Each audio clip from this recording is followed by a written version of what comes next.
Assalamualaikum warahmatullahi wabarakatuh. Bismillahirrahmanirrahim. Selamat datang di petunjuk agamaku. Semoga petunjuk agamaku membawa berkah rezeki amal yang melimpah, doanya dikabulkan. Allah Subhanahu wa Ta'ala, khususnya bagi kami dan umum bagi tamu kami yang berkunjung di channel kami. Perjalanan Ruh. Mohon maaf ucapan Allah Subhanahu wa Ta'ala tidak sengaja terucap SWT. Harusnya dipanjangkan Subhanahu wa Ta'ala. Kematian merupakan suatu hal yang pasti terjadi bagi setiap makhluk hidup, tak terkecuali pada manusia. Kapan seseorang akan meninggal pun sudah ditetapkan ketika dirinya masih di dalam kandungan, ketika ruh ditiupkan.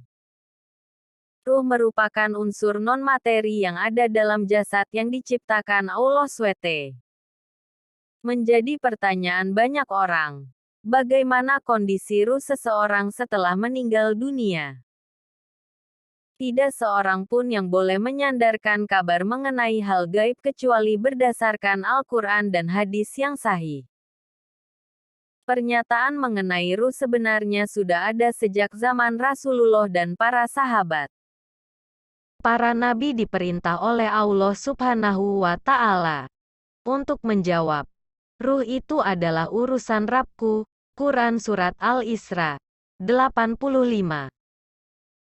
Dulu menjelang wafatnya Nabi, Allah Subhanahu wa Ta'ala memperlihatkan pahala yang berlimpah dan ganjaran besar yang akan mereka dapatkan di sisinya di akhirat.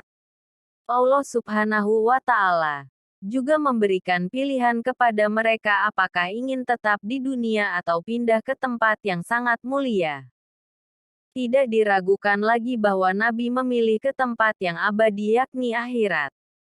Berdasarkan hari Bukhari, Aisyah berkata ketika malaikat pencabut nyawa datang kepada Rasulullah, sementara kepala beliau di pangkuan saya, maka Rasulullah pingsan beberapa saat, dan tak lama kemudian ia sadar kembali.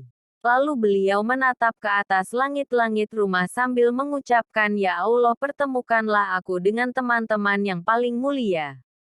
Aisyah berkata, dengan demikian Rasulullah tidak memilih untuk hidup lebih lama lagi bersama kami. Saya ingat yang pernah beliau sampaikan kepada kami ketika masih sehat. Itulah kata-kata terakhir yang beliau ucapkan. Setiap orang yang dicabut ruhnya oleh malaikat pencabut nyawa, malaikat Israel, maka tidak ada sekejap mata pun ruh tersebut di genggamannya. Melainkan ruh tersebut langsung dipegang oleh dua malaikat yang akan mengantarkannya ke langit. Bagi seorang muslim yang soleh dan taat kepada Allah Subhanahu wa Ta'ala, maka sebelum diantar di langit ia dibalut dengan kain kafan dari surga dan diberi wangi-wangian dari surga yang wanginya melebihi minyak kasturi. Sehingga apabila datang kematian kepada salah seorang di antara kamu, ia diwafatkan oleh malaikat-malaikat kami. Dan malaikat-malaikat kami itu tidak melalaikan kewajibannya. Quran, Surat Al-Anan. Para malaikat penjaga pintu langit membuka pintu-pintu langit untuknya sambil berkata, "Ruh siapa yang wangi dan harum ini?" Malaikat pengantar ruh mengatakan Fulan bin Fulan dengan nama terbaik yang diperolehnya di dunia. Para malaikat di langit dan bumi berdoa agar rahmat baginya dan agar ruh tersebut naik melalui arah mereka. Lalu tiap malaikat di setiap langit turut mengantarkannya sampai langit ketujuh untuk bertemu dengan Allah SWT. Para malaikat mengantarkannya sebagai bentuk kehormatan atau kemuliaan. Allah Subhanahu wa Ta'ala berfirman, "Tuliskan kitab hambaku di tempat yang tinggi. Kembalikan dia ke bumi karena aku menciptakannya dari bumi, mengembalikannya ke bumi, dan mengeluarkannya dari bumi sekali saja."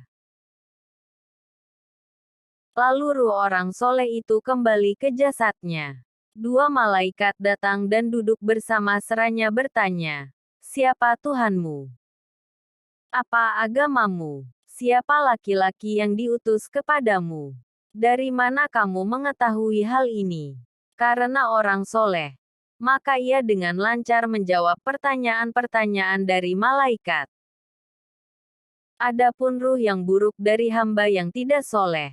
Setelah dicabut ruhnya lalu ia dibalut dengan kain kafan dan diberi wewangian dari neraka sehingga keluar darinya bau yang sangat busuk dan sangat tidak disukai malaikat.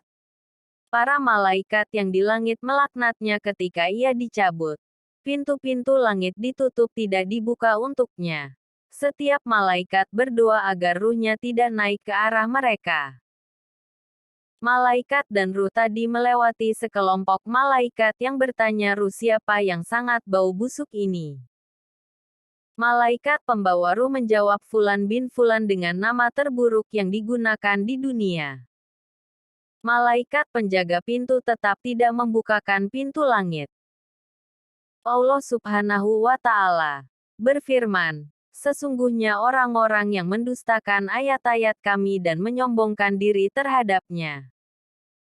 Sekali-kali tidak akan dibukakan bagi mereka pintu-pintu langit dan tidak pula mereka masuk surga. Hingga onta masuk ke lubang jarum. Quran, Surat Al-A'raf ayat 40. Ustadz Amir As-Soronji mengungkapkan, tentunya orang kafir tidak dapat masuk surga. Ini bahaya kekufuran. Kesyirikan. Allah Subhanahu wa Ta'ala menyuruh malaikat untuk mengembalikannya ke bumi.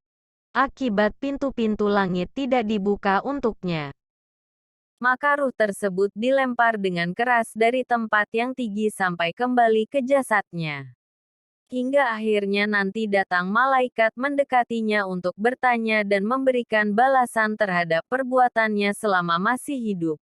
Terima kasih telah menonton video ini dan tunggu video saya selanjutnya. Jangan lupa subscribe, like, bell, dan share.